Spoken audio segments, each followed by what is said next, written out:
works. We're going. We're live. We're streaming. It. We're here. And official spoilers, I guess. We'll get there. We'll get there. Start the show. Yeah. Address. I think there's maybe ways we can talk about it without spoiling it. You can try to tiptoe that line. I don't want to. I don't want to either. I think maybe we should do a separate spoiler podcast. You want to do a separate podcast? If you want to spoil, I think it's too early to spoil. No. Yes. I think it's too early to spoil. No. There are people who haven't seen it.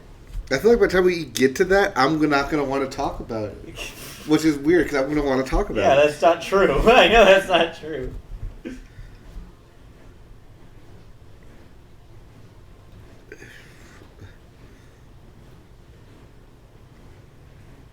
Okay, well, I don't have Hootsuite. I can't Hootsuite this out. Oh, that's right. That's fine. I can tweet it out, though. Yeah, just tweet it. I'll tweet it to A at...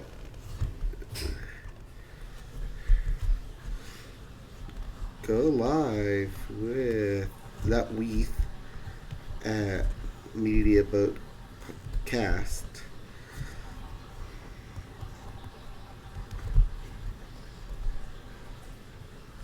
Okay. Tweet it out. We're good, I think, possibly. Hopefully. Does the link actually work? Yes, it does. Go to the live stream. Wait, did Twitter ask you that? Hmm? Did Twitter ask you Yeah. Twitter's asking me, "Are you sure?" Question mark, question mark, question mark. Like, yes. do you know what you're doing? Do you know what you are about to embark on? Yes. Yes, Twitter, we do. Yes, maybe, question mark. Maybe.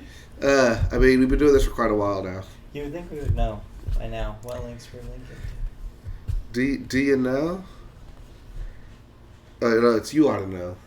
You ought to know what it is. All right, well, let's know the audience. Go for it. Let's get super audacious up in here. Yes. Hello and welcome. And we are live to this week's edition of the Media Boat Podcast. Yes, the Media Boat Podcast, everyone's favorite source for news about movies, television, video games, and music. Not necessarily in that order. Technically, we have to be a favorite since we have no haters.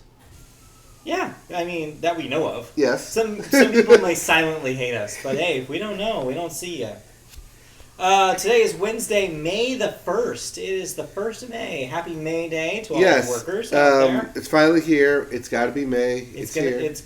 You know what? It was such a chaotic April that I didn't see anybody doing the Justin Timberlake, it's going to be May. I know. I saw it today, and I was like, well, there it is. Well, there it is. It was just so crazy last month that nobody had time to meme. Nobody memed. Yes, everybody was too busy seeing, movies, but we'll get to that later. Oh, we'll get to that. So yeah, it's May. It is 2019. This is episode 173.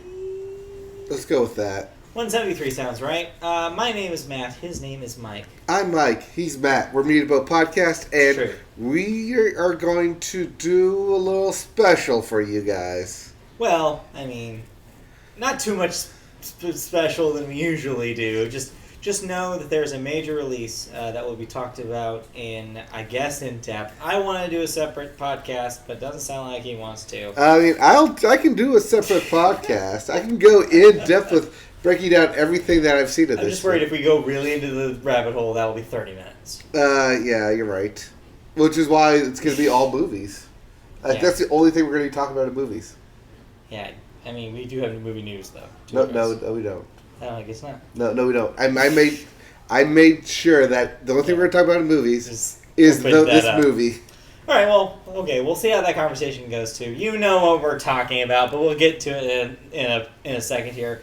But to start the show, we do start with movies, but we start with the weekend box office numbers, and yes, your number one movie is the thing we're beating around the bush around right now. Yes, we're beating this dead horse.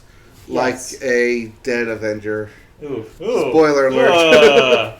I did not like that. Yes, number one in the world and the country this week is Avengers: Endgame. That is your number one movie with a new record. We did the over-under last week. You won single-handedly. We put it at 300. 300. We are over 350. Yeah. We're at $357 million domestic in its first weekend. To put that into some kind of perspective, the previous record, was set last year for Avengers Infinity War at $250 something dollars. So $7. consider that $100 million more. That's a lot of money. That's like all the monies. Yeah, we saw this thing last night, and there were still bunches of people at the theater. Bunches of people. Still sold out that showing. It's just crazy. So yeah, that was your number one movie. By the way, that hit $1.2 billion worldwide. We'll get to that in a minute. First weekend. We'll get to all those records. The stats in a second here. But what happened to the rest of the box office? The rest of them, well... I mean, was there a rest of the box office? They do exist, just in lower numbers than usual. Your number two movie, thanks to the Marvel bump, was Captain Marvel, with another $8.3 million. That thing's sitting at $413 million.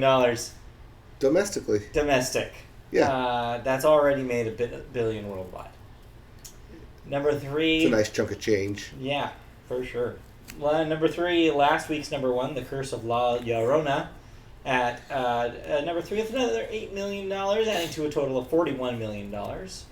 Breakthrough at number four with $6 million. That's at 26 domestic. And Shazam, your sole DC superhero in the top DC's five. Captain Marvel. Yeah, basically. Well, not really. Well, no, I think that's Superman. No, it's Captain Marvel. In the comics, the Shazam was Captain Marvel before they had to change it. So.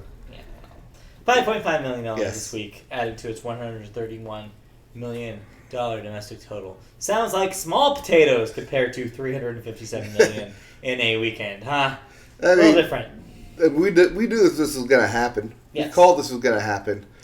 But in case you don't want to see Avengers, there are two movies coming out this weekend on the 3rd of May that you might want to check out. Probably not, but hey, worth a try.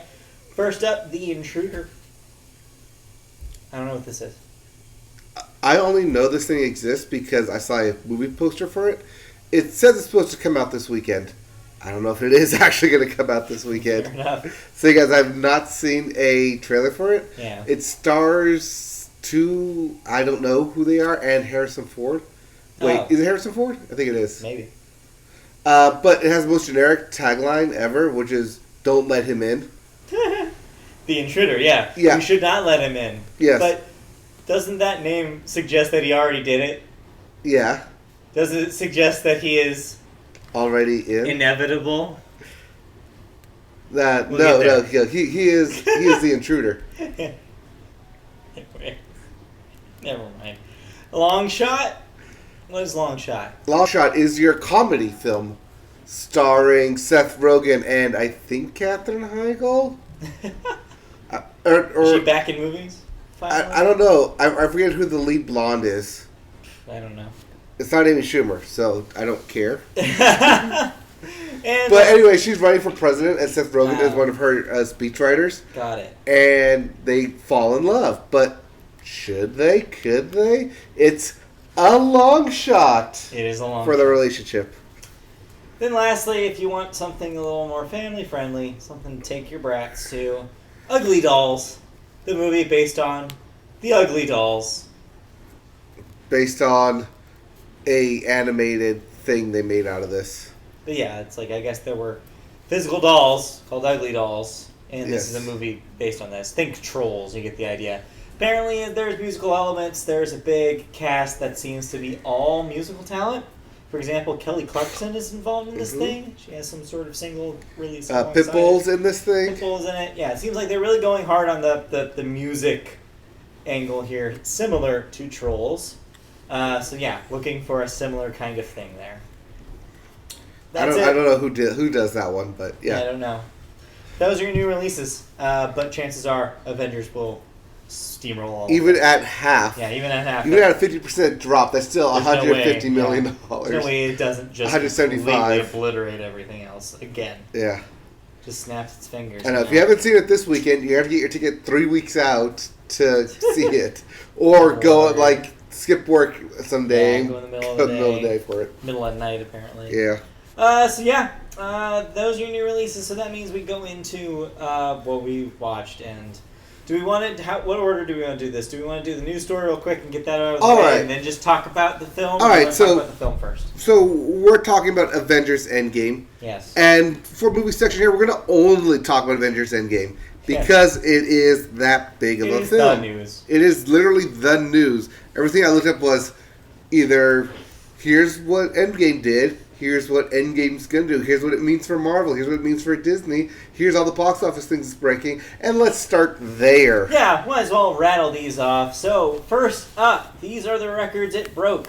The largest Thursday previews. It made $60 million on Thursday alone. I don't think a movie has opened up Yeah. to $60 million since Captain Marvel. Yeah, it's insane. And I don't even think How to Train Your Dragon 3 opened up to $60 million. It had the widest opening of all time, that is, number of theaters, at 4,000 to 662 theaters. It also had the largest Friday opening day and a single day with $156.7 million. Had the largest Saturday of all time with $109 million. The largest Sunday of all time with $84.3 million. And, of course, the largest domestic opening weekend, as we already said, $357 million. It is now also the fastest movie to reach $100 million to $350 million in 1 to 3 days. The largest international opening weekend at $859 million worldwide. The biggest worldwide opening weekend, which I guess is different from international because that includes the domestic number, which is $1.2 billion. The global IMAX opening record, $91.5 million.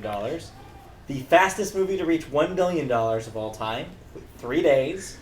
Yeah, previous record was 5 days. And where it sits among the pantheon, it opened to number 18 on the all-time grosses. Yeah, But that's after a currently- weekend. It was at Yeah. 18. Currently, as of this writing, or this recording, As of like an hour ago. sits at number 8 all-time.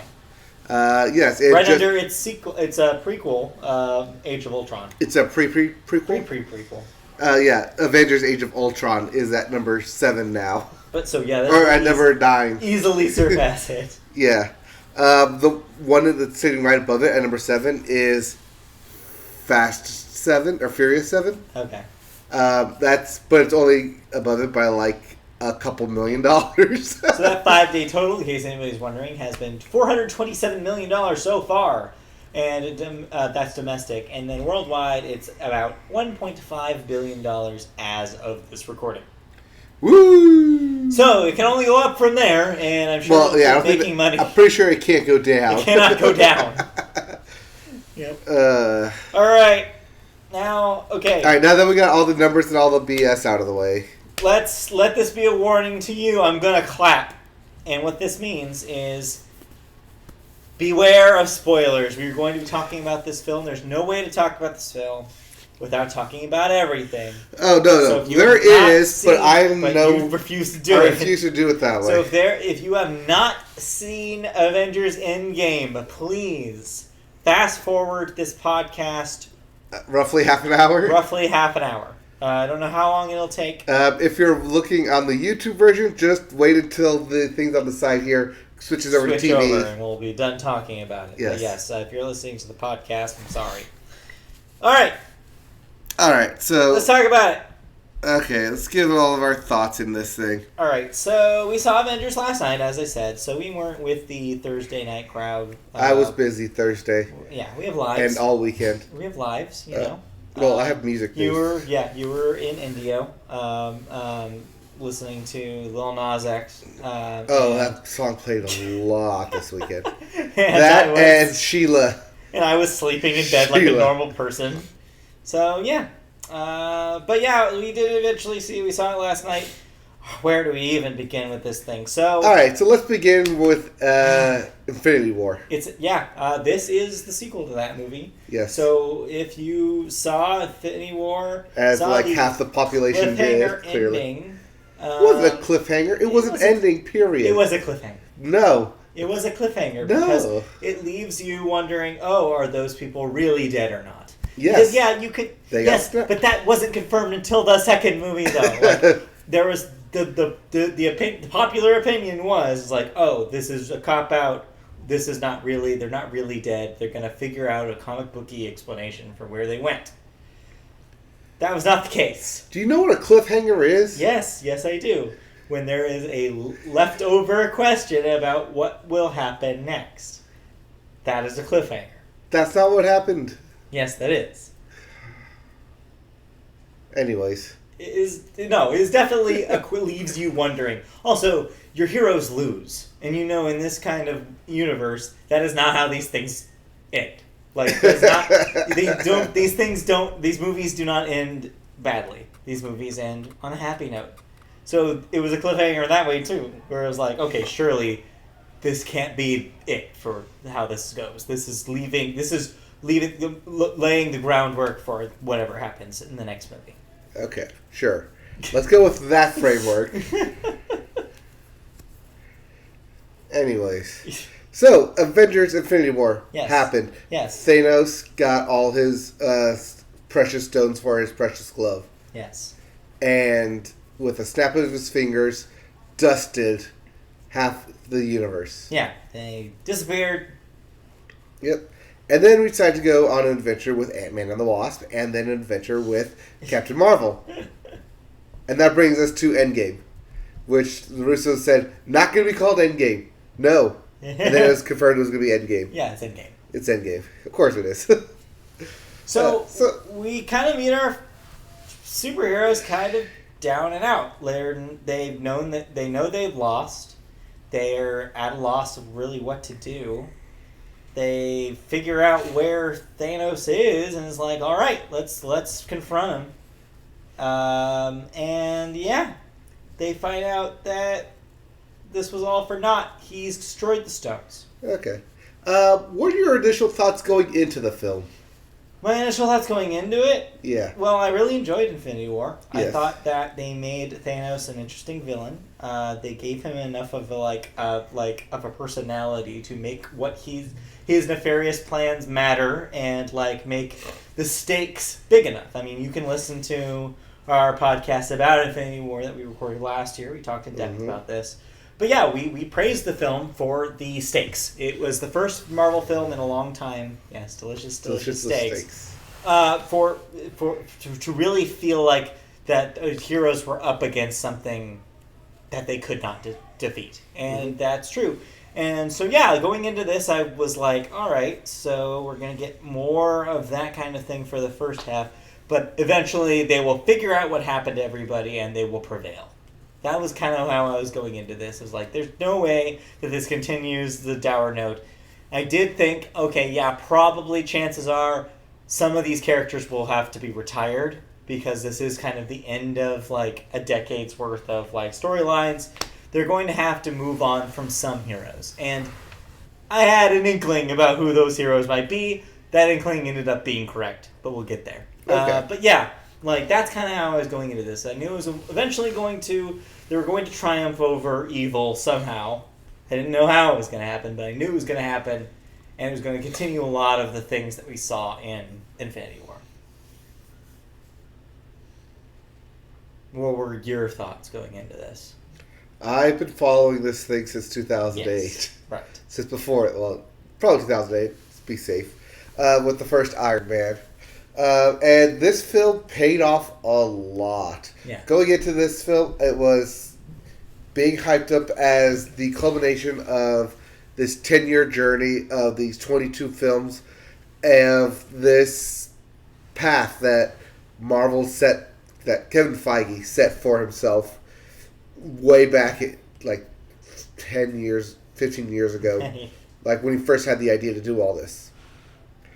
And I had high expectations for this film. Yeah. It literally, coming off of Infinity War, that was like the bar for mine was just so high that there's no way that I can be happy, excited, and most of all satisfied with the conclusion of this entire story arc. Yeah. And yet here we sit, having seen it, yeah, having bawled my eyes out, having this film give me an aneurysm, and loving every minute of it. Yeah.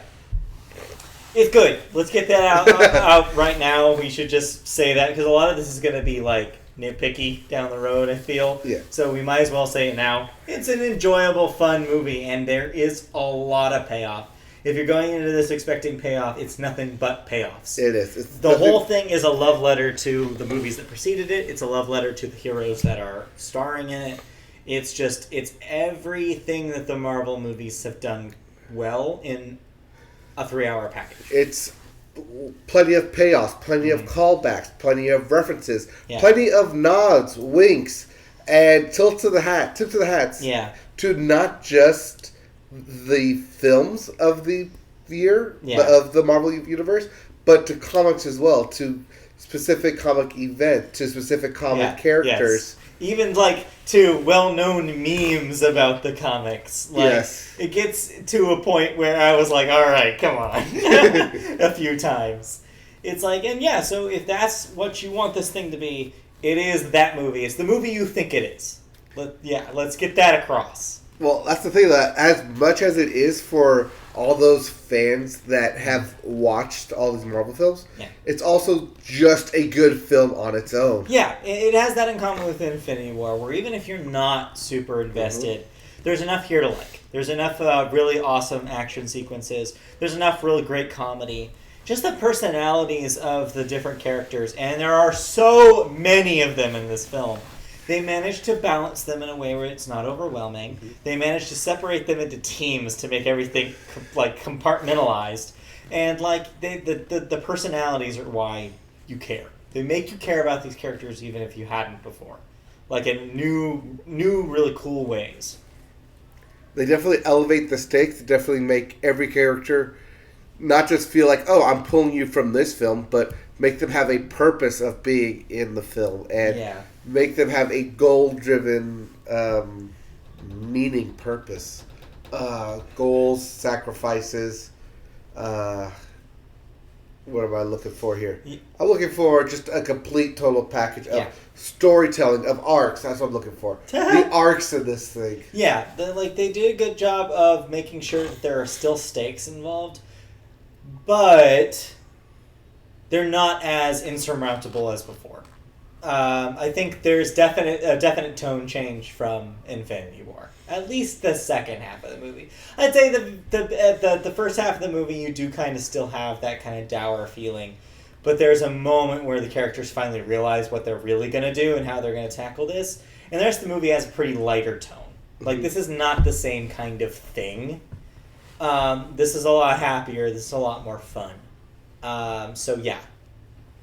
Yeah, there's I'd say there's a lot more gags. There's a lot more comedy. Yeah. Which makes sense because I feel like it has just as much in common with the vibe of Infinity War as it does with the vibe of Thor Ragnarok. I think they recognized the popularity of that movie and really were like, all right, we're going to dig into, especially with the Thor character and what they do with Thor. Like, we're going to dig into the things that like people loved about the more recent ones, including Ragnarok. And I think they kept that in mind while writing this one. And it's pretty gag heavy. Well, that was Chris Hemsworth part of doing that. Right. Because we went to the executives and said that he was like after Age of Ultron, he felt like he was done playing Thor. Yeah. But then he did Ragnarok and said, "When we do more movies like this, and I'll stick around." And I mean, seeing as how this one ends, he will definitely get his due in future movies. His dude? Yes, his dude. Okay. So this is, I guess we could start getting a little bit more in depth here. Yeah. So this movie is kind of interesting because it felt like 3 movies to me. And what I mean by that is that the tone changes like twice, and the vibe of the whole thing changes twice depending on what's happening. The first act of the movie reminded me a lot of Infinity War. Mm-hmm. It's your heroes regrouping. It's your heroes trying to figure out what the plan is and whether they can even do it. It's a lot of like, it almost felt a little heist movie-ish. Yeah, it's a time where heist. It's like you're gathering, yes, unless they say in the film. And like there's a lot of planning, a lot of reorganization, a lot of seeing your heroes in a more vulnerable space, in like a more human light, which brings up there's a lot more capital A acting in this movie than I've seen in a long time in these movies. Everybody acts their pants off. Robert Downey Jr. Everyone earns that paycheck. Job. Yeah. Robert Downey Jr. is like, this is the performance of that character in this film, easily. He does some stuff with Iron Man that you couldn't imagine. And Scarlett Johansson actually has something to do here.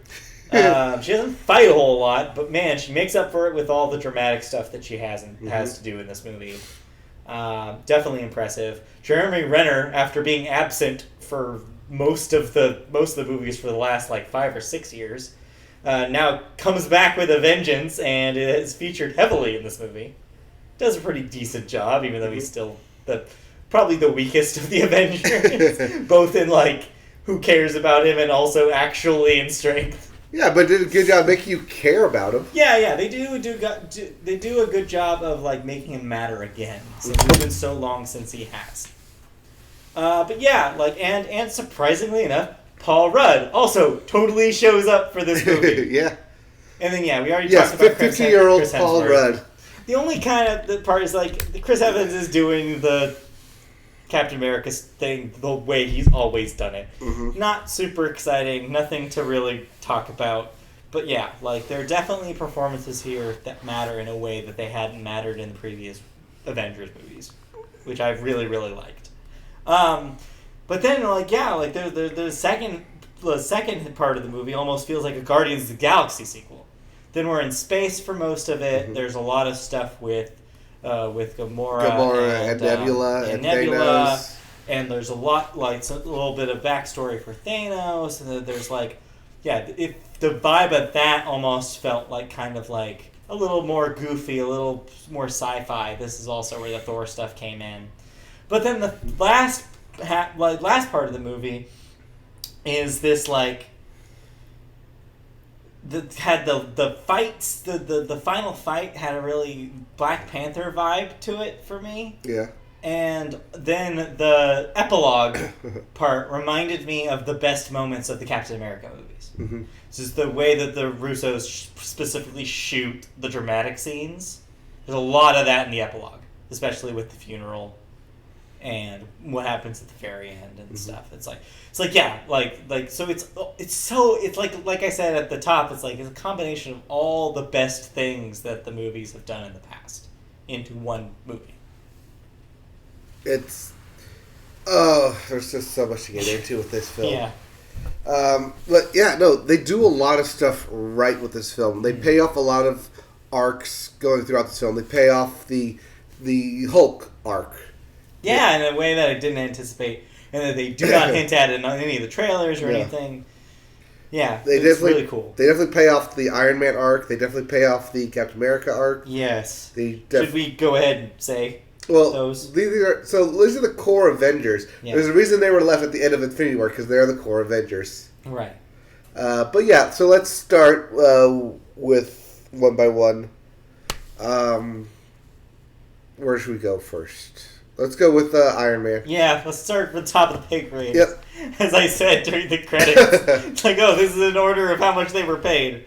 Yeah, so like I said, Robert Downey Jr., stellar performance. Probably the best performance of that character so far. Definitely kind of playing into the dramatic part of that character a little bit more than we've seen. Yeah, definitely more of a... This is very personal. Yeah. This is Robert Downey Jr.'s swan song. He's going to retire after this if he's not already. I mean, as an actor, I You know what? I could see him pivoting to drama again. I think he could. I could see him pivoting to Oscar bait again. Yeah, he will. Try to get that Oscar. Well, he's supposedly going to do a third Sherlock Holmes. Oh, right. But then I could see him trying to do the Oscars again. Yeah. Well, yeah, and so, like, this is the ending of the Iron Man story. Mm-hmm. Like, at least the Tony Stark Iron Man story. Yes. Like, is over at the end of this movie. Mm-hmm. You kind of probably guess what happens. It's the thing that always happens to his character. He makes the big sacrifice because that's his thing. Well, that's his arc. Yeah. He always makes the big sacrifice. No, that's his arc, is that he would never do it, and then, lo and behold, he's the one who does it. Yeah, but didn't he do it already twice? When? Avengers 2? What? No. Yeah, isn't he involved in the ending of that? No, you're thinking of the first Avengers where he throws the nuke through the wormhole. I'm thinking of the first Avengers. So yeah, he did it already. And he survived it. Yeah, just because he survived it doesn't mean he didn't try to sacrifice himself. Yeah. So anyways, it's the thing that he does is that his arc is all about, like, used to be the selfish dude, now he's the selfless dude. The selfless hero. Yeah, and like, so it does it convincingly. I mean, there is maybe like one too many like back and forth early on in Act 1 where it's like, all right, we know you're gonna eventually help. You don't need to be so weird about it. But then they do cool stuff like with the whole bit with his dad in the past. Yeah, that was good. I really enjoyed that. Yeah, there's so many characters in this thing. Yeah, there really are. Yeah. A lot of Tony Stark stuff is paid off from the previous films of not just the Avengers films that he's in. Yeah, Jon Favreau shows up. That's the thing, though, that they literally, in this film, make references to first Iron Man, Iron Man 2, Avengers, Iron Man 3, Age of Ultron, and what's the one after that? Civil War, and Winter Soldier, and Homecoming. Yeah. No, that's just for Tony Stark because he's been in all those films. But the thing that Infinity War that Endgame does well is that every single film that they've created has been referenced in this film, including Iron Man 2, including Incredible Hulk, or Hulk, or whatever it's called. Incredible Hulk, and including Thor, The Dark World, which are three of the lowest box office and lowest panned Marvel films. And it's their way of saying, like, hey, like, yes, fans who have stuck with us the whole way, here's a little something for you. Mm-hmm. Like, here's something that you'll appreciate, which is good. But yeah, I think they definitely pay off that character, and I do feel satisfied by the end of that movie where it's like, yeah, I don't need any more Tony Stark. Yeah. Like, he did his thing, he ran his course, 10 years of film will do that to the character. And yeah, like, you don't really need any more of it. And it did remind me of how good that first Iron Man is. Yeah, we could probably do a separate podcast just listing all the references in it. Yeah. But that's going to be way too long. And there's plenty of other YouTube videos out there that already do that. There are, people who do that better. Yeah. Well, yeah, better, sure. It's because they have a budget. Yeah. Because they have Patreons that people give to. Hint. Bitter. Bitter much? But yeah, but he's definitely the star, I'm using quotes, of this one, if there was a star. He is. Yeah. If you're going to pick one, he is the one that matters here. Yeah. He is the de facto head honcho star of this thing. But that brings us to the co-star, I guess, if you want to call him. Chris Evans. So yeah, the Captain America stuff. So like I said, he's kind of just doing the Captain America thing again here. The problem that I have with the Captain America character is that he's boring to me. Really? Yeah, he's boring to me because he's always the same dude. Like, he doesn't change too much over the course of all the movies. I'm sorry. He goes from saying language in Age of Ultron to saying, let's go get this son of a bitch in Endgame. That's a change. Yeah, but it's like, that's it, though. Like, he just gets a little bit more They literally serious. put his 2012 version and his 2019 version next to each other, and you see the change. Yeah, he loosens up a little bit. But really, though, like, as much as Tony Stark has changed, it's a lot different. Like, it's a completely different animal. He's just boring to me. That's because when the world wants you to move, you plant yourself like a tree, and you say, no, you move. I thought you'd say I am Groot. No, that's a different tree. Okay. No, you say I am Steve Rogers. That's what he does. But yeah, I don't know. He does his thing in this movie. He does kind of an interesting arc in this one. They do pay off some of his character at the end. He definitely, but throughout he's still doing the usual thing. Some of his character. They pay off all of his character. You know what I mean. Like I have no idea what you mean. I don't think you know anything about Captain America. He gets a payoff. He does. It's just it's so boring. Just this whole thing is like, oh, I'm always going to do the right thing. Yeah, because he's Captain freaking America. I know, and it's lame. He is America's ass. That was a cute bit. I did like that. The ending pays off so much for Captain America, as much as it pays off for Iron Man. Yeah, but I just cared less. Okay, just because you didn't care less doesn't mean that the impact wasn't as big. I mean, yes. I guess if you're invested in that character, they do a good job of it. They pay off his love. They pay off his best friend. They pay off his new best friend. Do they, though? They pay it all off. Do they, though? I think Yes. they do Bucky dirty. No. I think it's like he gets one line to say in that entire movie. That line is a reference to the first Captain America when he gets sent out to shifting, and it's just a showcase of their friendship. But that's literally all he does. He does that. He has one scene where he's shooting stuff with his gun. That's it. That's because he knows Steve. He knows what he's gonna do. He says his goodbye. Yeah. That's his goodbye to Steve, which is why when he comes back, he sends Falcon over because he knows that I've already said my goodbye. You have no idea because this is my best friend of literally 70 years because we're Icemen at this point. Right. And so that's why he sends him over. He doesn't go over and say hi. They should have made out. Which pair? Which couple? Which pair? Him and Bucky. Now They're kiss. meant to be. They should have kissed. Wait, who's him? Captain America. Okay, new Captain America or old Captain America? Because they are having that Old, Falcon and yes. they are having that Falcon Winter Soldier TV show for Disney I Plus. know. Which makes sense. But yeah, I don't know. That were my feelings about them. I don't know what movie you're watching. Maybe because you haven't watched all of the Marvel films, so you're not super invested like I am. I've seen all the Captain Americas now, so I'm up to date on him. But there's just so much. It's fine. I just think he's a boring character, so it's hard for me to care. He's not boring. He's pretty boring. Ugh. Also, I didn't think Winter Soldier was as good as everybody said it was. I mean, personally, I like Guardians better. I like Guardians better. I like Civil War better than I like Winter Civil War better, but yeah, I mean, there's a reason that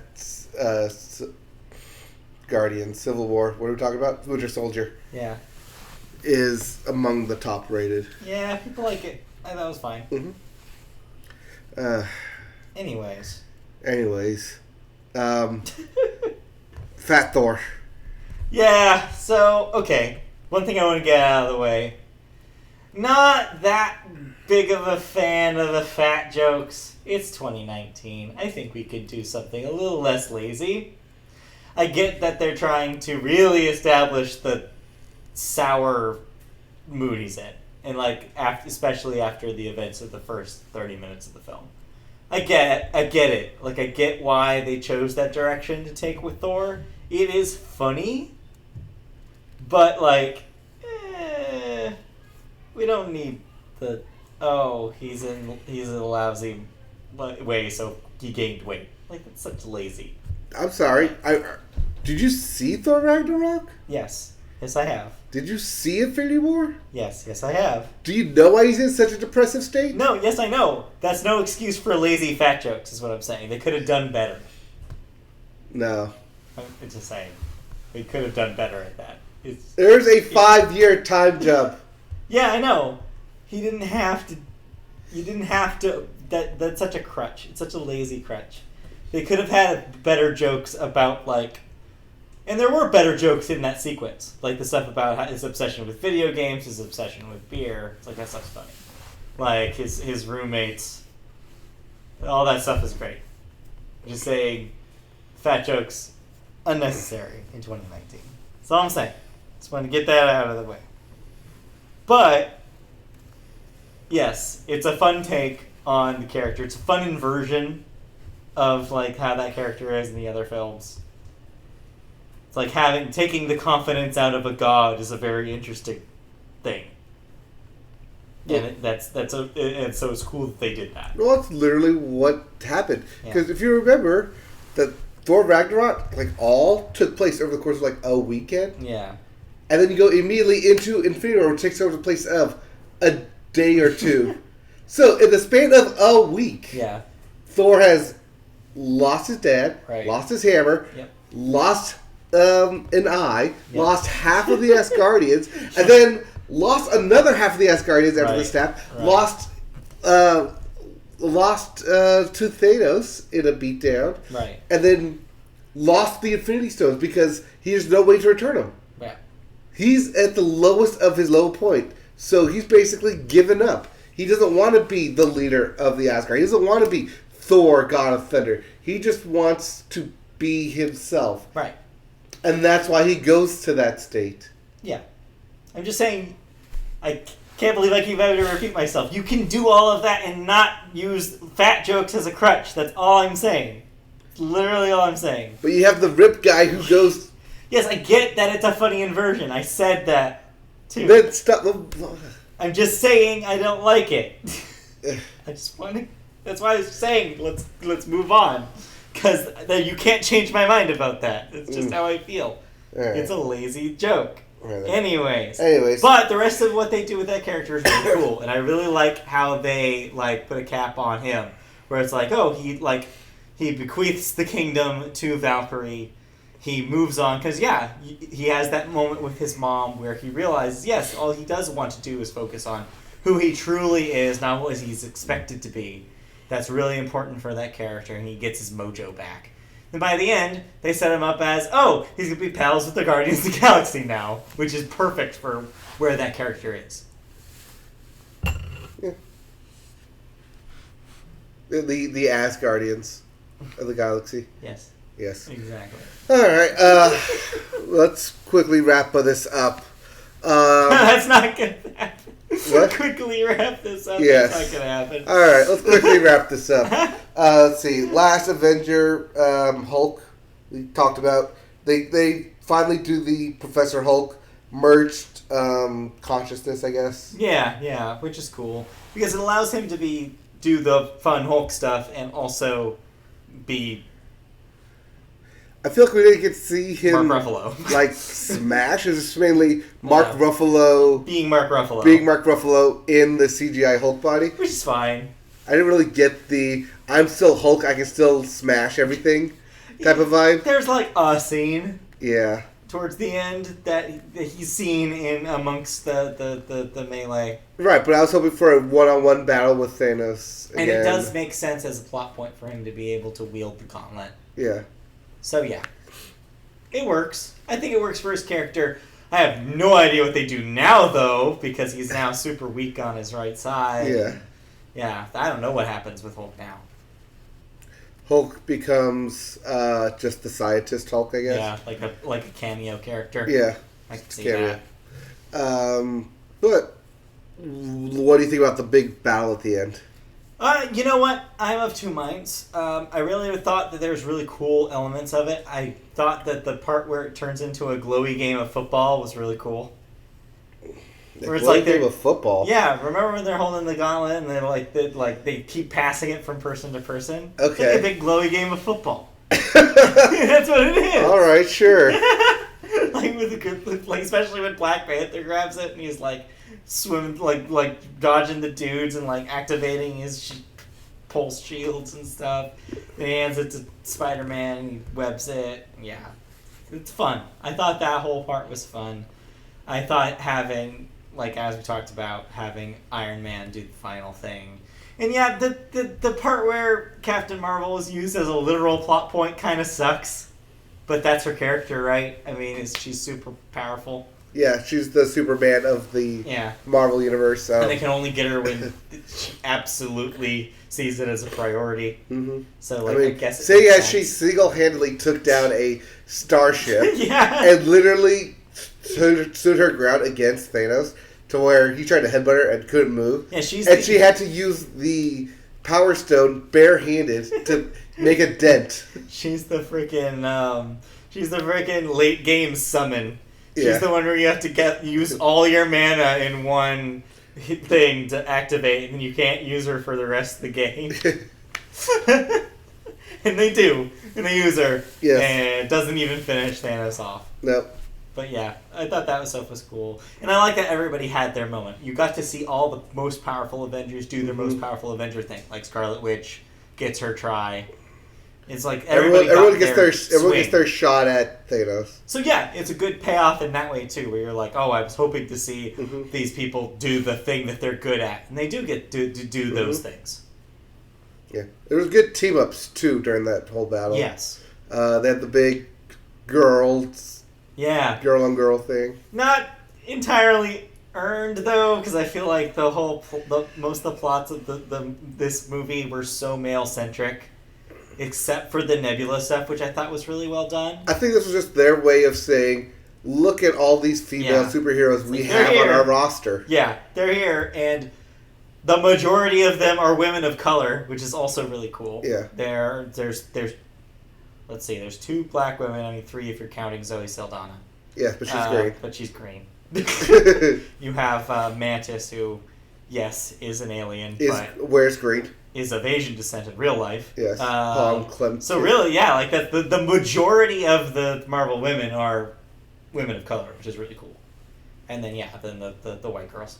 And then the white girls. The 3 white girls. But yeah, I did think that was a neat little moment. It was. Yeah, that battle went on for 40 minutes. Didn't feel like it though. That is interesting because I feel like a lot of those movies one of the negative things you can say about a lot of tentpole big action blockbusters is that the fight scenes take too long. Like the Transformers movies have that problem. Yeah. This one didn't feel that long, and I feel like the pacing was good enough for me not to even realize how long it was taking. Well, because it felt like that battle itself was structured in 3 separate acts. Yeah. You had the initial conflict of we got to get out of the burning building. Right. Then we're going to have the first Avengers take their swings, and then summon all the Avengers to take their swings. Yeah. And that was a really cool moment with all the portals. Yeah, I liked how they just kept adding and upping the stakes. Yeah, it was I definitely got a Super Smash Brothers trailer vibe from that thing. Is everyone is here. Literally everyone. Everyone is here. That's cool. Yep. So, before we wrap this up, anything else? I mean, I was impressed. I liked it. I feel like I want to see it again, but at the same time, I don't want to see it again. Because 3 hours? Which by that I mean, yes, I want to have that experience again, but I don't actually want to sit through the whole thing again because it did feel extremely long, and because of how dense it is, the length makes it overwhelming. So by the end of that thing, you just feel sapped. It's a movies of a movie. It's the most movie, as I said last night coming out of it. It's like, if there was an award for most movie, Adventures in Game would win it. That's the most movie. Shit. I did... So, there's one thing I would have changed, though. This is just me being a Marvel fanboy and seeing how they can improve it. So... I told my doctor this last night, but the only thing I would change would be to change Stan Lee's cameo. Yeah. From just a quick drive-by. Something that mattered more. Well, that's how you make it matter, is you put him at the end, and when Steve Rogers comes back, it's really... That would make sense. It's... more poignant that way. Yeah, it's... why am I forgetting Stan Lee's name? Oh, Stan Lee. Yeah, so... You just said Stan Lee. Yeah. Yeah, so when Captain America comes back, it's Stan Lee sitting on the bench. That would be a little too on the nose. Also, he doesn't look at all like old Chris Evans. No, I realized that afterwards. Whereas, just digitally aging Chris Evans looks like an old Chris Evans. Oh, let's talk about that real quick. Digitally aged Chris Evans. No, that's digitally aged Chris Evans, but digitally aging everyone in that 70s and then the 20... Yeah. And then digitally, Mike- digitally de-aged. De-aged. Like, the Michael Douglas. Michael Douglas was fun. They're getting really good with that technology. Yeah, it's getting to the point where I'm almost not noticing it. Yeah. I did notice, though, in the scene with the two Captain Americas, I did notice a little bit of weirdness in the scene where he has them down in a chokehold. Yeah. I was like, this doesn't look quite right. Well, because it was stunt double, and that's why he was Literally wearing. right next It's to him. really why he was wearing the helmet. You could see there's some digital weirdness Yeah. going on in the face. But besides that, though, yeah, you're right. That technology is getting almost to the point where you can't notice it, which is cool. I do really like the ending credits, where Yeah. they Yeah. sign off on Yeah. the Avengers. Because it is in a way like saying goodbye to not all of those characters, but a lot of those characters. At least 3 of them Yeah. are definitely done. 2 retired. Well, I guess 2 dead, 1 retired. You Yeah. could say. Yeah, 2 dead, 1 retired. Yeah, and the only thing though, and one of my coworkers pointed this out today. So Tony gets this funeral and like actual like moment, but they don't do the same thing for Scarlett Johansson's character. For Black Widow? Yeah, it's like she doesn't get. And she was the one that like sacrificed herself to get them the stones in the first place. I don't know. It just seemed a little weird that they didn't also give her due. Well, he says that. Well, she says that she didn't have any family, but Right. the Avengers was her family. Yeah, but that's like that moment though. I don't know. I don't think it's this equivalent. She should have earned just the same amount of circumstance as Iron Man, I would think. No. In the world of those characters, I don't mean in the world of the movie, people watching the movie, whether they care or not. Like, I understand that she's a lesser character in the canon, but I'm saying in the world of those characters, though, I would think that the Hulk would want to have something like that. He would care enough. In the world of those characters, the only people who would matter, who would care, are the original Avengers. Yeah. But I'm just saying that should be big enough for her to have a funeral. Seems weird that they just completely, like, don't have it. Or have it off camera. It's an off-camera thing. It's such a dumb excuse. Well, let's see. They get back and then immediately get attacked. Right. And then there's a big battle. And then Tony dies. Yeah, but they didn't forget that she died. Like, it should be the next funeral. It should be like the... You want to have more funerals? Yes, that's what I'm saying. At least... How much you want to cry in this thing? Apparently more. I want to cry more. But yeah, no, I just thought that was weird, considering No. how much time they spent on Tony. Oh, yes, they should have done something, or maybe they will do something. Maybe. I mean, she is getting a prequel film, but I doubt it'll open on a funeral, and then it's just It's all flashback. It's just Hawkeye telling this flashback story to someone. Yeah, that would be actually a really funny framing device. Yeah. But also terrible, and so I don't know if they do it. Now you're imagining it. I'm just imagining it that it's a Scarlet.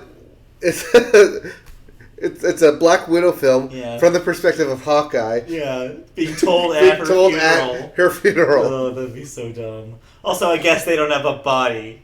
That might be the other part of that. So it would just have to be a ceremony at that point. Like, there wouldn't be actually anything. Would you put in the buried casket? Or cremated or anything. There would be no casket. Yeah. So, yeah. I mean, unless he went down there and got her. Right.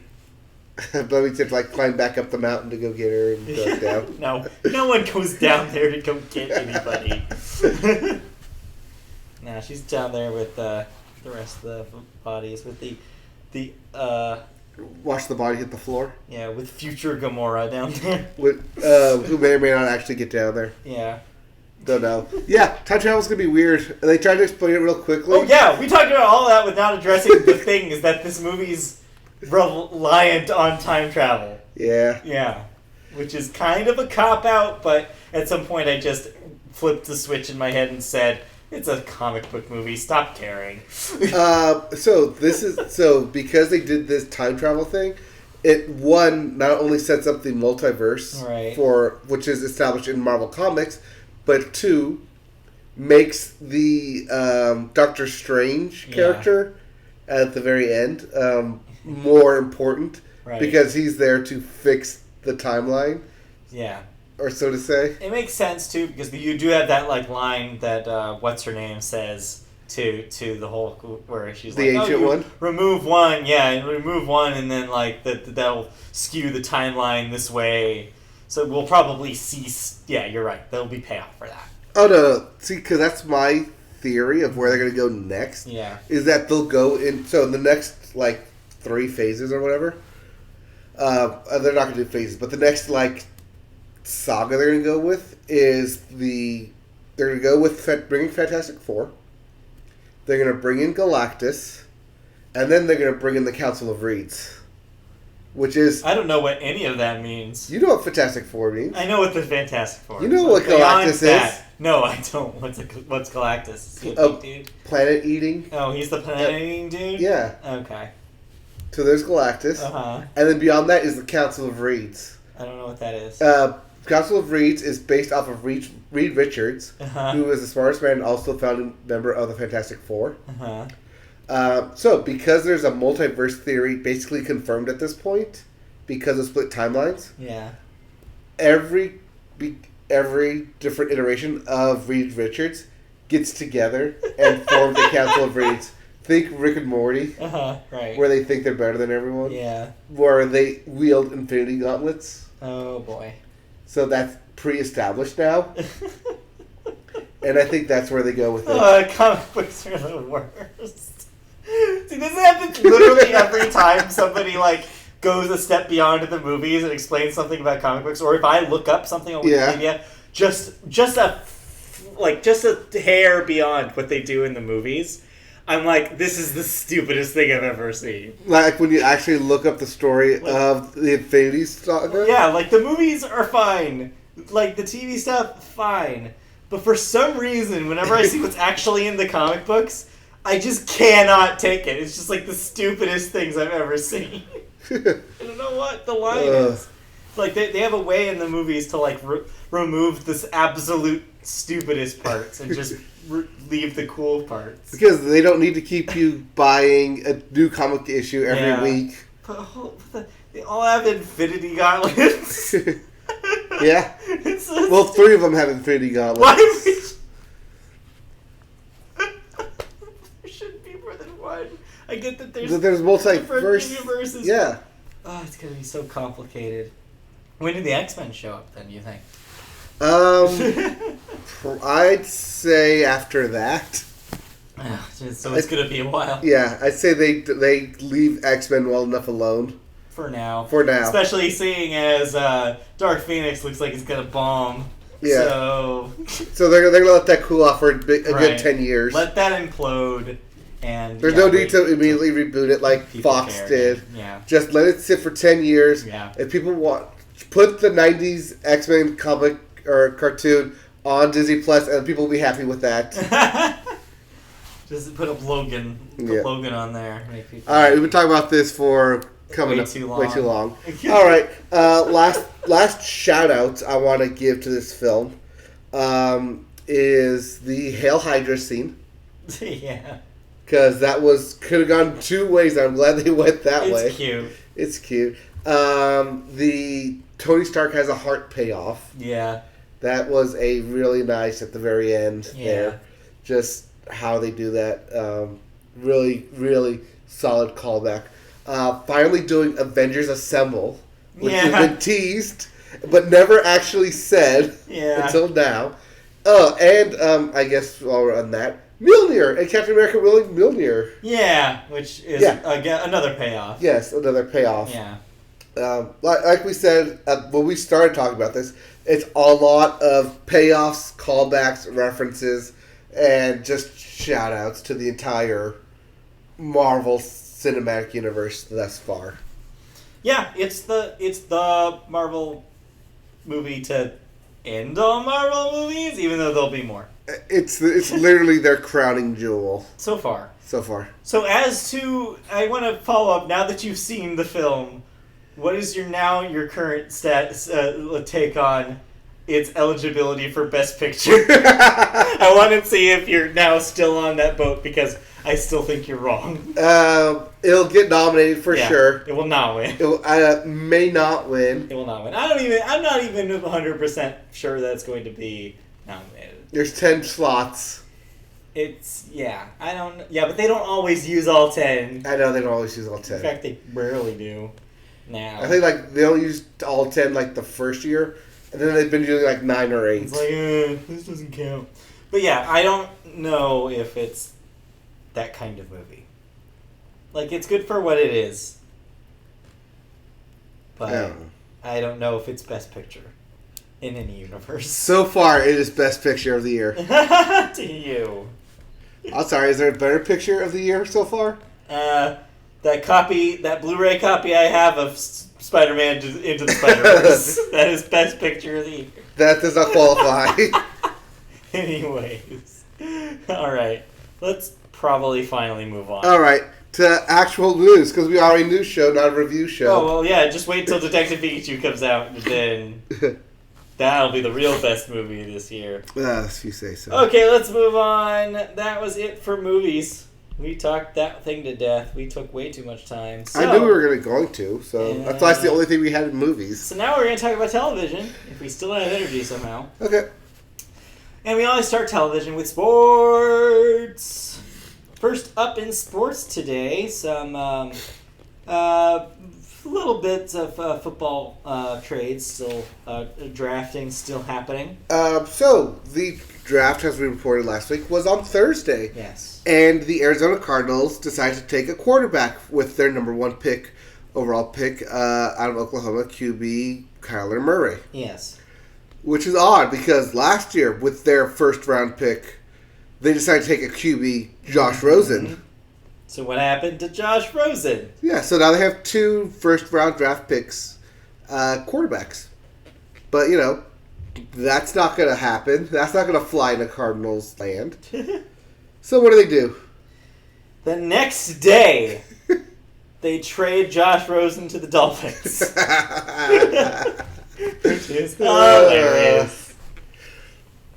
Yeah, so Josh Rosen is now over at the Dolphins, which means he gets to face off against Tom Brady twice a year. Twice a week. Twice a week. That sounds like some fresh hell. That does. For any quarterback.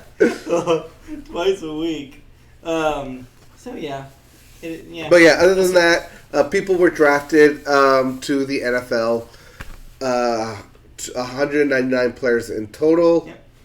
And it includes Mr. Irrelevant. I don't know who Mr. Irrelevant was this year. I think a kicker. Yeah. But there was no good feel stories overall. No. Yeah. Next. This weekend is, if you love horses, and I know people who love horses, the Kentucky Derby is this weekend. So get ready. Yes, be prepared to see Gucci cowboy hats. I always do. I'm always prepared to see Gucci cowboy hats. Get your mint juleps in hand and watch a 2-minute race 2 minutes. with 5 hours of pre-coverage. Yep, just watch TV all day for a thing that happens in 2 minutes. But there's also Cinco de Mayo on Sunday. Yeah, so get some margaritas. Yeah. I don't know. Get brunch. Some tacos. Get brunch. Burrito. All right. Right. I think that's all I have That's for it sports. for sports. So let's move into television news. Let's blaze through this stuff. Netflix in the news again this week. This time about license fees. Licensing. So exciting. We've noted before that Netflix pays $100 million to keep Friends on there, and just as much to keep The Office on there. Well, there's a reason for that. Yeah. So historically, networks have paid studios a license fee to air a show in a specific territory for a window of time. After that expiration date, the production company would be free to resell the show to other parties. A secondary market. Yeah. So, thus, when a studio had a hit on its hands, it would craft Second, domestic and international sales that would generate millions for the show's owners and participants, which you call syndication. Yeah, this is when you see all the stuff that was on primetime, now on TBS, TNT, FX, HBO, whatever. The usual. The usual. And then all the international markets who don't get to see first runs. However, Netflix don't play that game. No. Doing business with Netflix often means relinquishing those opportunities and instead gaining all the money up front in a big chunk. They also tend to cap each show as to not be available for syndication and all the benefits that arise from these sales. So this is why we normally see Netflix shows at 3 or 4 seasons. Yeah. Because they'll only get to, at most, 40 episodes. There are exceptions to this. Yes, Netflix BoJack rule, Horseman. though. BoJack Horseman is the one exception so Yes. far. As of this recording, it is the only Netflix show to have a syndicated television deal. Right. It is currently, I guess, airing at some point on Comedy Central. Yeah, it airs late night on Comedy Central. Yeah. But besides that, though, yeah, they lock their stuff down, and they make deals with content providers that prohibit them also selling those things to syndication. And because Netflix goes directly to the consumer, there's no need for a waiting or a time gap between when or where they put these shows out. It's whatever their schedule wants. So yeah, it sounds to me like this isn't going to necessarily change how syndication works in a traditional manner. I think there'll be situations where people want their shows traditionally syndicated as opposed to on streaming service. But depending on how much that chunk of change is up front, Netflix could make them an offer they can't refuse. Or they have a bargaining chip. They also have a platform bargaining chip as well, Yeah. being Netflix. Yeah, the biggest, as of this recording, streaming service. That could change in November, but Yes. we'll get there. So yeah, this isn't really news, but I guess it's just a thought you'd like to know from the Media Boat It's podcast. the more you know. Yeah. A little bit of sidebar from the Media Boat podcast. Also a sidebar. Guess who is in the television business and switching up the studio that they're teamed up with? One of our favorites, Phil Lord and Chris Miller. Yes, they're making moves. They're moving their television operations from 20th Century Fox TV to Sony Pictures TV, and a new 5-year deal that values in the 9-figure range. They're making that money. That cheddar, the chitty cheddar. Yes. The duo will create and develop their own comedy and drama projects for broadcast, cable, and streaming, as well as supervise other writers' projects. Additionally, they will also be involved in developing a suite of television series based on Sony's universe of Marvel characters, which Is pretty much is Spider-Man. For Sony, is anything in the Spider-Man canon. And again, currently. Yes. There's filmography, in case you don't know from this podcast and just from living life. These are the guys who, of course, brought you 21 and 22 Jump Street, Spider-Man Into the Spider-Verse, not directed, but they produced it. Yes. Last Man on Earth, Son of Zorn, and an upcoming television show called Bless the Hearts. Yes. So those movies that they directed were from Sony projects, which makes sense why they're going to Sony TV. Yes. Also, during reading, when I was reading this article, they referred to Sony TV as an indie company because it's new. Yeah. Even though it's backed by Sony. Right, yeah. No, it's still a giant company. Don't get them wrong. Oh, yeah. So, yeah. All right. That's the news. Yep. They're one of our favorite director duo creative team. Yeah. So excited to see them what work on they. new stuff. Yeah, excited to see what they come up with more Spider-Man at their fingertips. Indeed. I'd watch a TV show based on Into the Spider-Verse in a second. I would watch the hell out of that. I thought you were going to say I'd watch a Lord Miller show. But we have. Yeah, I mean, we watched plenty of them. But yeah, specifically those characters, any of those characters, I would watch that show. Right. Sign me up. All right. You watched some television. Specifically, you watched the same television that everybody else on the planet watched this past Sunday. Do you want to talk about where we're at in the middle of the season of Game of Thrones? So, we are 3 episodes into Game of Thrones, which means we are halfway through the final It's season. halftime. We just went through the long night. The battle. The 55-night battle that I wanted to hype up last week, but forgot to do. But yeah, this was the big epic battle, the 55 nights, hour and a half long fight sequence that lived up to all expectations that I could ever hope for in a Game of Thrones episode. And yet people on the internet were still upset. Yeah, because you can't make anybody happy ever on the internet. It's dumb. Yeah. I mean, I love the episode. It shocked me. I felt shocked. Yes. So that means. Okay. Yeah, I mean, the director on this episode is also directing the 5th episode, so expect the 5th episode to be the one with the big battle as well. Which means we have this upcoming Sunday, episode 4, as the mediary between the two. But yeah, the Night King is, spoiler alert, iced. Yeah, he's been put on ice. The memes are everywhere. Things are blowing up. People are going crazy. Also, people are just, real briefly, the show's called Game of Thrones, not Me vs. the Night King. The whole show revolves around sitting on the Iron Throne. We knew that the Night King was not interested in the Iron Throne. We knew that. We knew what his intentions were in terms of the long night. And that's what it is. It's the long night. One night. Not a season like winter. Not the long winter. Not the long summer. The long night. Why the long face? Because people are just do not understand the concept between a night and a season. Apparently not. Yeah, the people are just upset. Like, you hyped up this character, the Night King. It's supposed to be badass. And then he doesn't even fight anyone, and he gets stabbed and dies in one hit. What is that? This show is bullshit. The most spoilery episode we've ever done. Oh, yeah, probably. I don't think we've ever spoiled this much. And I'm just sitting there like, what are you talking about? Let's just put it this way. It was a very emotional week for everybody. Like, the girl literally trained for 6 seasons to be an assassin, and when she finally goes and does the assassinating, you're like, oh, but she didn't earn it. Like, the hell she didn't earn it?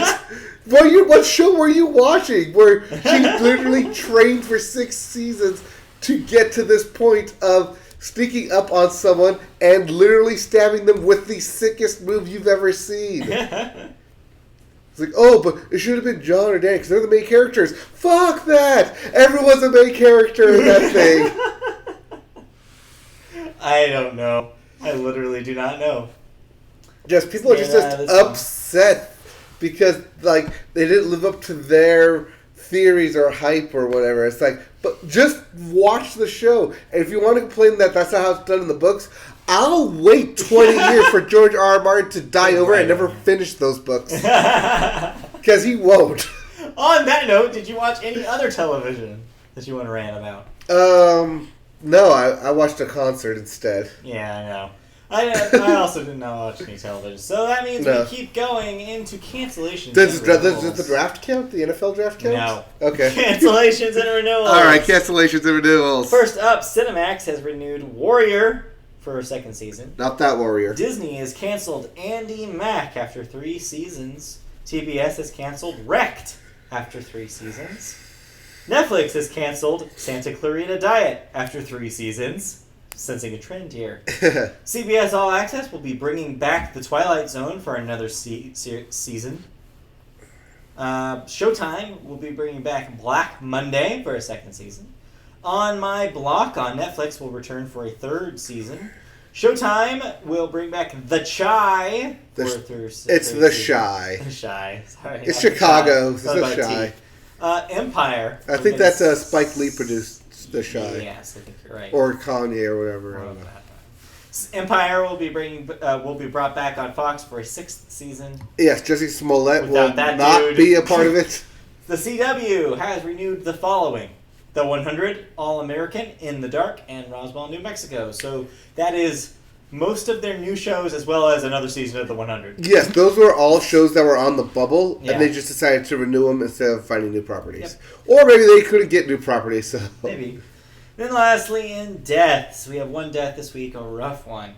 John Singleton, famous director of Boys in the Hood, Too Fast, Too Furious, Snowfall, among other things. Had a stroke, was on life support. Family decided to take it off life support this week. Died at age 51. So that's a sad one. I believe he won the Oscar for Best Director for Boys in the Hood. Is that correct? I believe so. And I believe at the time he did, I think he was the youngest recipient of the Academy Award for Best Director. I think he was 23. Oh, so I'm too late to claim that. You can't do it. Okay. So now I hand this over to you because it's time to talk about music. Okay, well, it's time to talk music. And we always start music with the Billboards. And we start Billboards with the Hot 100. The hottest 100 All right, and... is the same as last week. If this sounds familiar... Except for one. I think number 5 is different. Number 5 is new. The rest is the same this week. Yes, Old Town Road by Lil Nas X is your number 1 song. Yeah. Wow, period. Back. By Post Malone. Yep. Then Sunflower by Post Malone and Sway Lee. Yep. Number 4 is 7 Rings by Ariana Grande. Yep. And creeping into the top 5 at number 5 is Sucker by Jonas Brothers. Creeping back up into the top 5. We should say it was, I think, number 2 a few weeks ago. Okay. Before this trend. Before the All right. Well, we have the Billboard 200 then, where it's a mishmash of stuff. Albums! New albums. Mishmash of albums. Old albums. Nothing's new here. Number 1 is that Billie Eilish album, When We Fall Still. Asleep, Where Do We Go? Or I guess again. Again, it wasn't number 1 last week. Took a couple weeks break, but is back up on top. Right. Number 2 is Free Spirit by Khalid. Yep. Number 3 is Map of the Soul, Persona. Yes. Last Dash. week's number 1 record. Yes, by BTS. Number 4 is Homecoming, the live album. This is technically new this week because this came out last week. Right, but this was in coordination with the Netflix special that I talked for about last Beyonce. And number 5, still hanging around, Thank You, Next by Ariana Grande. Right. BTS, by the way, is will be performing as part of the Billboard Music Awards tonight, which are happening, I think, as we speak. Oh, the Billboard starts on Wednesday? Yeah. They are on a Wednesday. They're happening as we speak. Okay, so it's Billboard. Do we care? No. Okay. Let's see if they're on. Anyway. It's probably a CBS thing. Yeah, or one of the... Because I think ABC does the... Fox or something. Yeah, I don't know okay. where they put it. All right, anyways, if we don't want to listen to any of those people, we have new releases. Okay, what am I listening to this week? I don't know what you're listening to, but here are the new releases. We have Bad Religion. Yes, that Bad Religion. With Age of Unreason. Big Thief with UFOF. Fight, fight, fight. No. It's just UFOF. Or UFOF. I don't know. Yeah. It does not appear to be on right now. We also have Editors with The Blank Mass Sessions. Okay. Filthy Friends with Emerald Valley. Okay. L7 with Scatter the Rats. Looms with The Way Up. Your favorite, Taco Cat with This Mess Is a Place. Do you like Taco Cat? The Dream Syndicate with These Times. Yes, These Times, not those times. Yep. And Vampire Weekend. Yes, the big release of the week. Yes, Vampire Weekend. That Vampire Weekend with Father of the Bride. Yeah, the new Vampire Weekend record finally comes out on Friday. They've been dropping singles every week for the past month. Not every week. That was initially what they said, but that's not what they ended up doing. It was only 4 singles total and over the course of a month. Right. So, this is their double album, 18 tracks full, I will definitely listen to this. I will report back next week. All right, let's get into music news then. Okay. And we start with some festival news. Or maybe not. We'll see. This is a evolving story. So, as we noted, there will be a Woodstock 50 coming up to commemorate the 50th anniversary of Woodstock, or 1969. Or will there be? Dun, dun, dun! As the story that we are reporting says, this bumpy path to Woodstock 50 has gotten even bumpier along the way. As Dentsu Aegis, the festival's financial backers, have pulled out and stated that it was canceled. Yeah, they basically made an announcement and said that Woodstock 50 was canceled without telling the dude who runs Woodstock 50. But yet the organizers vowed to press on. Quote, "We are committed to ensuring that the 50th anniversary of Woodstock is marked with a festival deserving of its iconic name and place in American history and culture. Although our financial provider is withdrawing, we will, of course, be continuing with the planning of the festival and intend to bring on new partners. We would like to acknowledge the state of New York and the Schuyler County for all their hard work and support." The bottom line here is that it's going to be that they're going to try and do this no matter what. Yeah.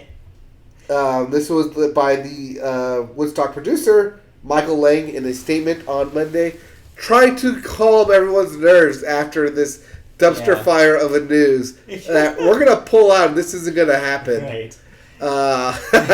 It's such a weird thing. Yeah, this is after a bunch of rumors from last week where people were already saying, some artists were already saying, like, oh yeah, this thing's probably going to be canceled. No tickets are selling. Which could also be true. That no tickets are selling because they priced it too high? Yeah, because nobody cares. They so desperately want people to care about this thing.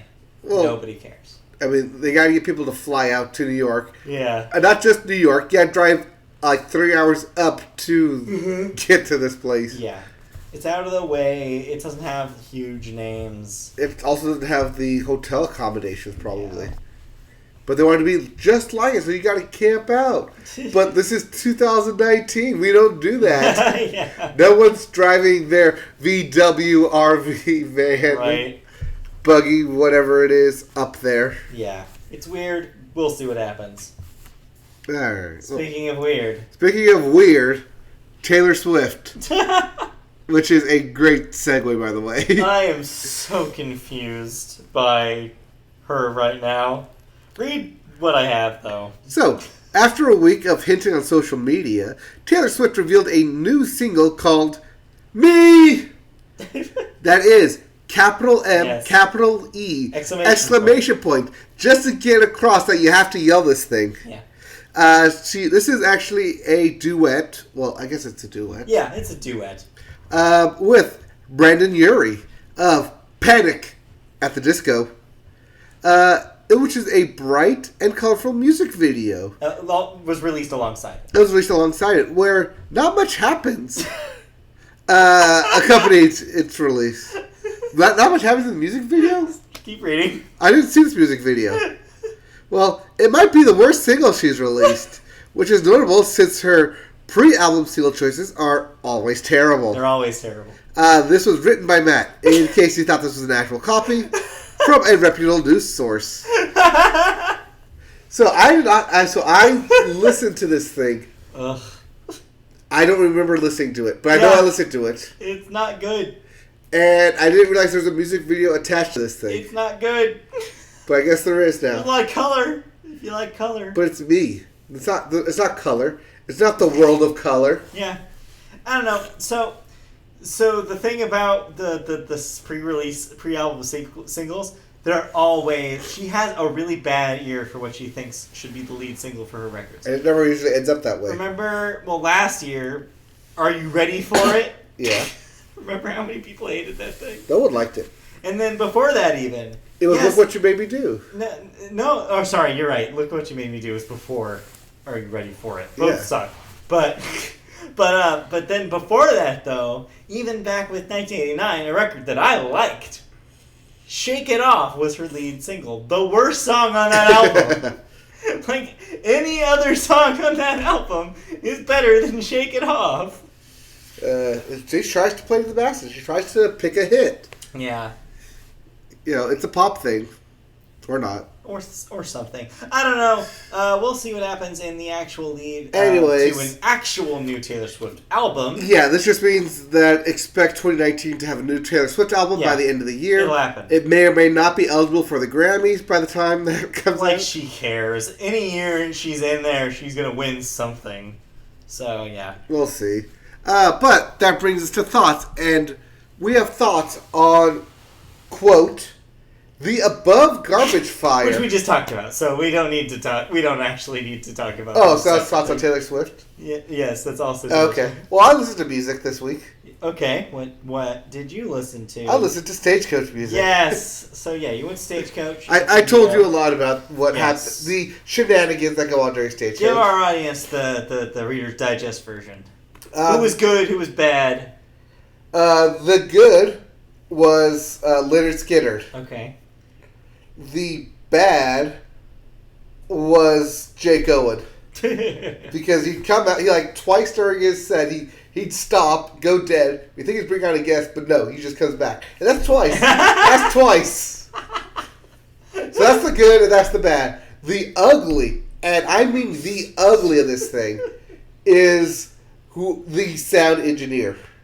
Uh-huh. Because not once, not twice, but during all three headliner acts, roughly about the same time, the audio would fuck up in a live performance. Yeah. It'd get cut out. The artist wouldn't know where they're at. It was literally the worst thing possible that could happen at a music festival, believe it or not. You never want to see that. Yeah. But the weird out of all this whole thing is Diplo's after party. Yeah. So Diplo, yes, that Diplo, was at Stagecoach for an after party after Jason Aldean. It put in the smallest tent possible, which crammed and literally it was all the young kids at Stagecoach crammed into there, while all the old people decided to leave. Yeah. But it was a fun time.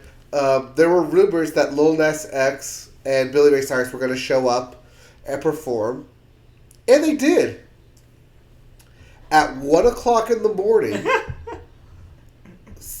But I guess that'd be Monday morning. Literally the last song of the entire festival. Once all the old folks went home. Literally once everyone went home. Yep. Your reward for staying through it all was having Lil Nas X and Billy Ray Cyrus come out at the very end of Diplo's set and performing Old Town Road. If you wanted to stay for that whole thing. Well, yeah, because you're not going to hear the number one song in the country on country music radio. No, you're not. And you're not going to hear it in your own playlist 500 times a day. So. But the good news out of everything is that a new Jake Owen album got a lot of plays at Stagecoach. Not just the Drink All Day song, but the Honky Tonk, Take It Down to the Honky Tonk song. Because of Sheila. Well, then that's disappointing then, that he was not good live. Oh, no, he wasn't there. Oh, I thought you said Jake Owen. Did I say Jake Owen? Yes, you did. Oh, no, I meant Jake Owen sound. Who was the headliner then? It was Luke Bryan, Jason Aldean, and the Saturday. I love how you're getting these guys confused, just as I would get these guys confused. They all have the same stupid, white dude names. Well, Luke Combs was the headliner because he had put on the Actual Good Show before. Wow, I could not think of his name. Wow, this is why I should write this stuff down. Well, he sucked so much. Oh, no. Yeah, it was bad. But Bret Michaels performed. He was fine. Tom Jones performed. He was fine. Luke Bryan performed, and literally every female around me swooned. He was literally hitting on every girl in the audience at the same time. Yep. And did you just yell at him, "Nobody cares, Luke Bryan"? I did, but also yelled, "Play the hits." Okay. I mean, he eventually played the hits, as they all do. They all do. But yeah, everyone played the hits. They were inevitable. I made sure I yelled it out. Play the hits. It's inevitable. They were inevitable. I'm still trying to think of his name. Who knows? Jake Owen. No. No, you keep saying Jake Owen. That's Jake Owen. Sam Hunt. Sam It's Hunt. Sam Hunt. There It's a house party. Same thing. Yeah. That was fun. It was good. Yeah. Anyways, moving on to video games. And we're going to speed through this. Because we're about an hour and a half into this thing and we're ready to wrap it up Thankfully, here. these two are pretty speedy stories. Alright, but first we have new releases. Yes. First, Life is Strange 2, Episode 3. Yep. I didn't realize they were only on 3 episodes. They're on 3. Those are pulling out real slow. Yeah, that's kind of the case with those games. I'm going to wait for everything to be released Right. and then just buy it all at Wait, once. yeah. Also, Episode 3 is for PlayStation, Xbox, and PC. Yep. And then Yakuza Kiwami Yes. 2 for the PC. The Kiwami games are the HD remakes of the original games. So this is the HD remake of 2, and this is the PC release. It's already on console. Okay. Well, let's go to video game news, and we start with movie news. Yeah, this is a twofer. Yeah. So we didn't have any movie news, so we'll put it down here. Yeah. This is, of course, dealing with Saints Row. Oh, we didn't talk about Sonic the Hedgehog. No, we don't need to.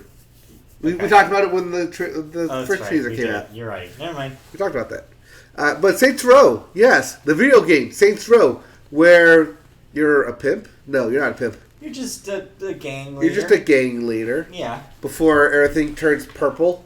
Yeah. You're a gang leader, and in the third game, you're the president. Yeah. Or no, the fourth game. Fourth game, you're the president. Third and you game, have superpower. third game, everything's purple. Yeah. Well, I mean, they're all purple. Yeah. But Saints Row is going to get a movie, perhaps, as the Fate of the Furious director F. Gary Gray, also director of Straight Outta Compton, Yep. was tapped to direct a film version of the Saints Row series, which is currently in the early planning stages. Greg Russo, who wrote the movie reboots of Mortal Kombat and Resident Evil, will be scripting this film. Mm-hmm. Quote, "We don't have any details as to the story of the movie version of the Saints Row games, or which characters we will focus on.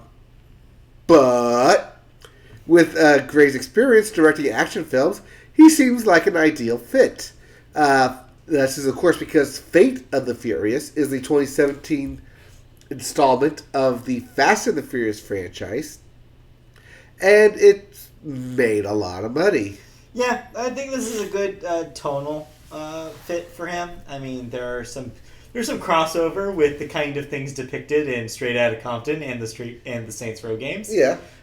So yeah, there's some content there that would make sense. It's not the worst decision. No, it's a pretty good fit. It's a pretty decent fit. Of course, we always have to say with movie adaptations of video games that who knows if this is actually going to happen. This is so far out that no one knows if this will actually be a movie. Well, there is some good news as the Sony decided to give Alicia Vikander another go at Tomb Raider as that sequel is greenlit. That's good.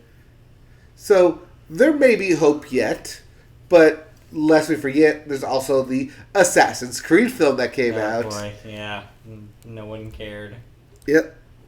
Here, all right. What else in video games? All right, and that brings us to the last story, Riot Games. Yes. As League of Legends developer, Riot Games, held talks with some of its employees on Monday after a Kotaku report claimed they were planning a walkout over the company's attempt to end 2 lawsuits against it via forced arbitration.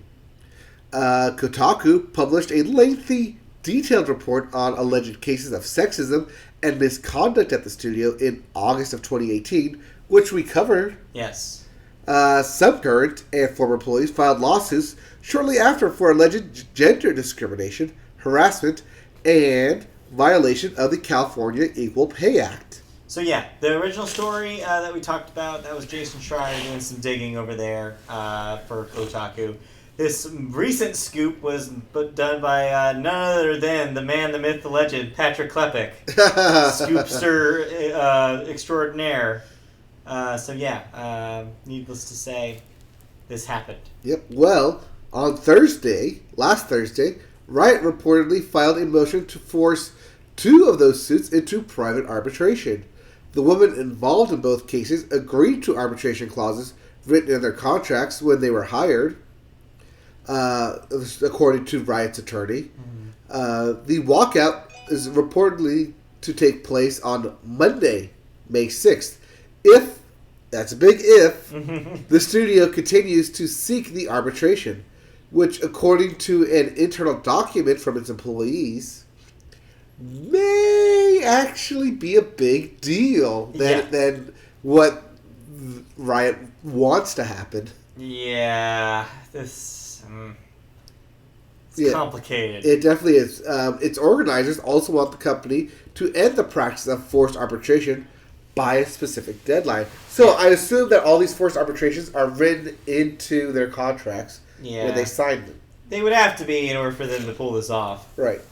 So, but it sucks, regardless. It's not like letting these things actually run their course. I wonder how much of this is actually legal, and if they if a judge is going to throw out not just these contracts, but all employee contracts due to this claused phrasing that's in it. Well, that brings us to the end. Do you have any thoughts on video games? I'm not playing any new video games this week. So you want to do a quick thought on the new Sonic trailer? It sucks. Moving on! I did see a couple of Twitter takes that were like, oh no, this is just the Sonic equivalent of the Mario movie that everybody got in the 90s.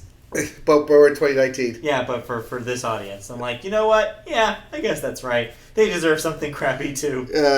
Now we're even. I don't know. I don't have any nostalgia for Sonic, so I'm not excited at all for this. This just looks weird and creepy, and Jim Carrey creeps me out normally, so he creeps me out too. Jim Carrey reminds me of Gilgamesh, Gargamel. You know what I'm trying to say? Gargamel? Gargamel. Yes, he reminds me of Gilgamesh too. Okay. Yeah. That'll do it for video games. That'll do it for the Media Boat podcast. Well, thank you for listening. Should we plug away? Yes, let's plug it. This has been the Media Boat podcast, and if you want to see us live every week, we do our podcast live on YouTube.com. Just search Media Boat Podcast. You'll find our channel. We go live on Wednesday nights at about 6:30 p.m. Pacific time. So just tune in around that time. We should go live. If you want notifications, on our page, you can click that bell, ding dong, and it'll notify you when we are live. If you want to hear the audio version of our podcast, that is available as well on podcast services through iTunes or any RSS feed-driven podcast machine. Just type in Media Boat Podcast and you'll find us. We're on social media as well at Media Boat Cast on Twitter. We're on Facebook. Just search Media Boat Podcast. Find our page, like, and comment. You can also find us on Patreon.com, where you can help us out with money. As little as $1 a month can make us even better than we are now and help fund new content, potentially. So, be our first patron and sign up today. Woo! You can also find us playing video games every once in a blue moon on twitch.tv/MediaBoat. And that, I think, is it. Oh, yeah, and if you want to email us, ask us a question, anything, that's mediaboatpodcast@gmail.com. Real briefly, yes. I have been playing a video game, or I did play real briefly. Okay. I noted that Kingdom Hearts got the update for New Game Plus and Critical Mode, and that shit is kicking my ass. I bet. I will definitely be streaming it because when I get the chance to, that thing, Critical Mode, is a beast of a difficulty. I bet. But yeah. All right. Thank you all for listening. We'll be back next week Bye-bye. with not a whole hour of Avengers. Yeah, we'll have more variety next week. All right. Thank you all for tuning in. See you next week. Bye. All right, 8. Well, first of all, thank you all for tuning in to YouTube After Show. Yep. We'll see you next week. Bye. Bye-bye.